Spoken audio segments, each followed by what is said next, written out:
At abay, akalain nyo na ako'y parang lutang na lutang dito habang ako'y nagluluto ng ating palaman. Nagtataka kasi ako ba't ang taga lumapot yung ating mixture. Wala namang kulang yung ating mixture. Tamang-tama naman yung aking templada. Kaya naman palaga, wala na palang gas yung ating kalan. Kaya dali-dali po tayong lumipat sa kabilang kusina. Kaya ito na tagumpay po nating lutuin yung masarap natin na palaman. Ito po yung video natin ngayon. Kaya umpisahan na po natin. Para maiba naman yung menu natin sa ating handaan, ay ito po yung ating gagawin. So dito sa ating mixture, kailangan natin ng 6 na piraso ng egg yolk. Mula po ito sa medium na itlog at 1/2 teaspoon ng salt. 1 teaspoon ng vanilla at 1/3 cup ng white sugar at 1/3 cup ng tubig. At 1/3 cup ng mantika, and then haluin lang po natin yan.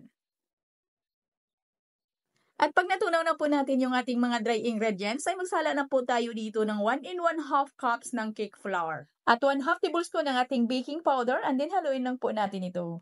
At para makinis talaga yung ating mixture na wala yung mga lumps, ay salain lang po natin ito. At itabi lang muna natin ito. Dito naman po tayo sa ating mirang or sa ating egg whites. So dito meron po tayong 6 na piraso ng egg whites. Mula po ito sa medium na itlog. At lagyan lang po natin ito ng 1/2 teaspoon ng cream of tartar. At kailangan din natin dito ng 1/3 cup ng white sugar. At pag ganito na yung consistency ng ating egg whites na nag-create na po siya ng medyo makinis na bubbles, ay utay-utay na po natin ilagay yung ating white sugar. At nang naubos na po natin nailagay lahat yung ating asukal, ay transfer na po natin sa pinaka-high speed yung ating hand mixer para mapadali po natin makuha yung ating hinahanap na consistency ng ating egg whites. At ganito lang po yung hinahanap po natin mga ganang consistency ng ating egg whites na yung hindi lang masyadong matibay.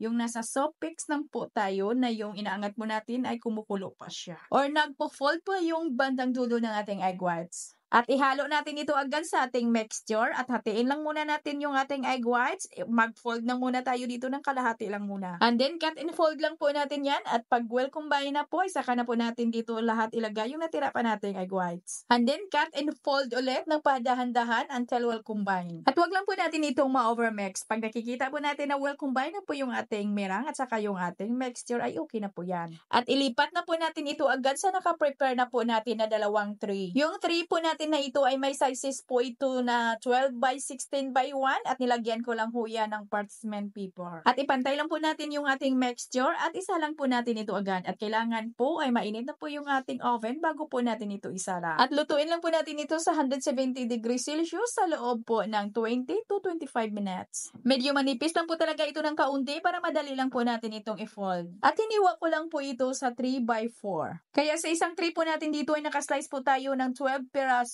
Sa dalawang tray po natin ay nakaslice po tayo lahat ng 24 pieces. Kung medyo malamig na po ito ay pwede naman natin itong hiwain agad. So dito na po tayo sa ating palaman. So dito meron po tayong 1 1/2 cups ng cornstarch, half cup ng white sugar at 1/4 teaspoon ng salt. At lagyan lang natin ito ng 1/2 tablespoon ng pineapple tang na powder. At kundi lang po talaga na food color na lemon yellow at 1 1/2 cups ng evaporated milk. At 1/2 cup ng condensed milk, and then haluin lang po natin. Tunawin muna natin yung ating cornstarch.